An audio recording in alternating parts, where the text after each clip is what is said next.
Congratulations on finishing the first topic of this course. Knowing how to work with variables and data types in Python will give you a strong foundation for everything that we'll cover moving forward.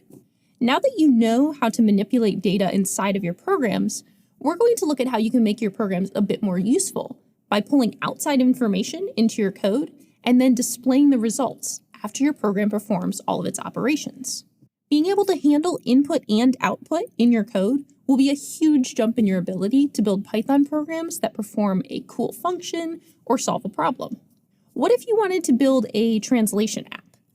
The first step would be to read in the sentence that a user wants translated.